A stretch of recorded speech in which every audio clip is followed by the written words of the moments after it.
নমস্কার, আমি কুশ। Story seat Bangla YouTube চ্যানেলে আপনাকে স্বাগত। ঘোষবাবুর গোয়েন্দাগিরি সিরিজের এই সপ্তাহের গল্প শেষ ট্রেনের যাত্রী। গল্পটি ভালো লাগলে লাইক ও কমেন্ট করে জানাবেন।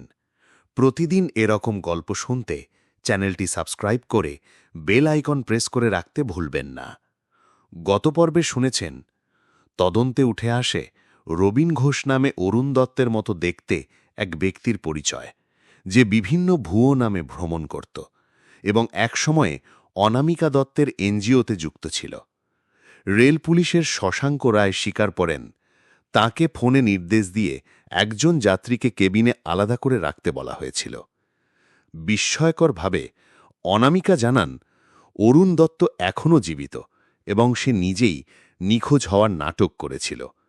একটি হাতে লেখা চিঠিতে অরুণ জানায়, যদি ২৪ ঘণ্টার মধ্যে তার কোনো খবর না মেলে তাহলে ধরে নিতে হবে সে ধরা পড়েছে। তার ইচ্ছা সত্য প্রকাশ হোক। শুরু করছি শেষ ট্রেনের যাত্রী পঞ্চম পর্ব। রায়গঞ্জ থানায় এক চাপা উত্তেজনা। ঘোষবাবুর টেবিলের ওপর ছড়িয়ে থাকা ফাইলগুলোর মধ্যেখানে রাখা অরুণ দত্তের হাতে লেখা চিঠি যেন এক বিস্ফোরক দলিল। ঘোষবাবু বলে উঠলেন, যে কোম্পানিতে অরুণ কাজ করতেন সেই ইন্ডো ইস্টার্ন ট্রান্সন্যাশনাল নামে কর্পোরেট প্রতিষ্ঠানের ভিতরেই আছে দুর্নীতির গোড়া। তিনি অরিন্দম পালকে নির্দেশ দিলেন, তৎক্ষণাৎ ওদের কলকাতা হেড অফিসে যোগাযোগ করো।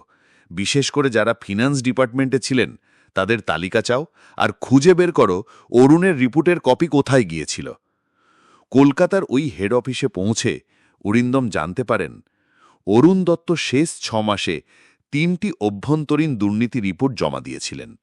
সবগুলোর মধ্যে উল্লেখ ছিল কাগজে কাগজে চালান দেখিয়ে কোটি কোটি টাকার ঘুষ দেওয়া, বিদেশে অর্থ পাচার, জাল রিসিপ্ট ও মিথ্যা ইনভয়েস, এবং একটি বিশেষ নাম সৌমিত্র বসু, ফিন্যান্স ডিপার্টমেন্টের সিনিয়র ম্যানেজার।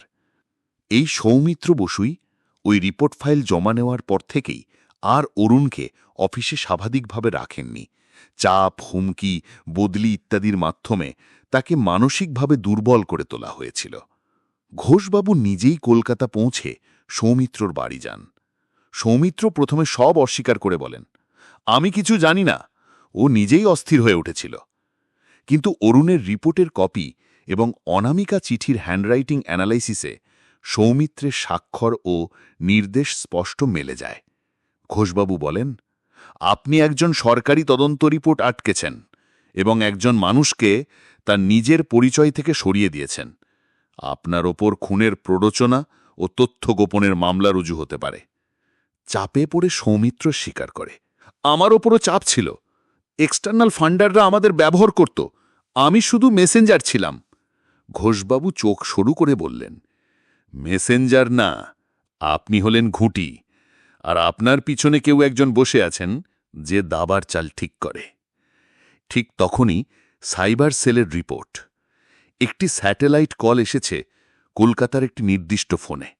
সেটি এসেছে নেপাল সীমান্তের কাছ থেকে একটি সিমলেস স্যাট ফোনে। যে ফোনে এসেছে সেটি ছিল অনামিকা দত্তের মোবাইল।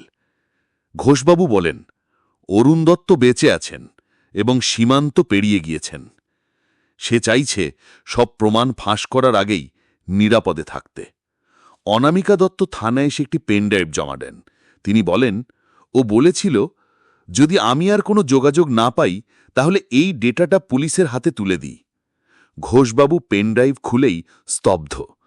সেখানে ছিল কোম্পানির ইন্টারনাল ব্যাংক ট্রান্সফার রেকর্ড, বিদেশি অ্যাকাউন্ট নাম্বার ও ঘুষ লেনদেনের ভিডিও রেকর্ড। তবে সবচেয়ে গুরুত্বপূর্ণ এক ভিডিও ক্লিপ, যেখানে সৌমিত্র বসু একজন অজ্ঞাতনামা লোককে বলছে, সেই ছেলেটা ঝামেলা করছে, ট্রেনে একবার ব্যবস্থা করতে হবে। ঘোষবাবু বলেন, এই ভিডিও শুধু প্রমাণ নয়, এটা অস্ত্র। অরিন্দম পাল রিপোর্ট আনেন। একজন সন্দেহভাজন সাংবাদিককে দিয়ে ভিডিওটি বিদেশি মিডিয়ায় পাঠানোর পরিকল্পনা ছিল অরুণ দত্তের।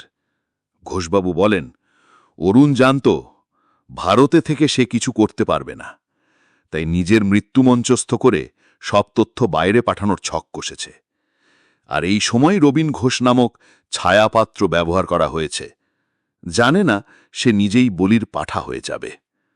ঘোষবাবু নিজের রেকর্ডিং ডায়েরিতে বলেন, সত্য যেমন প্রকাশ চায়, তেমনি অনেক সময় নিজেকে গোপন রেখেও কাজ করে। এই শেষ ট্রেনের যাত্রী হয়তো সত্যিই শেষ ট্রেনেই উঠেছিল, তবে নামেনি সত্যের ভয় নয়, বরং সত্যকে বাঁচাতে।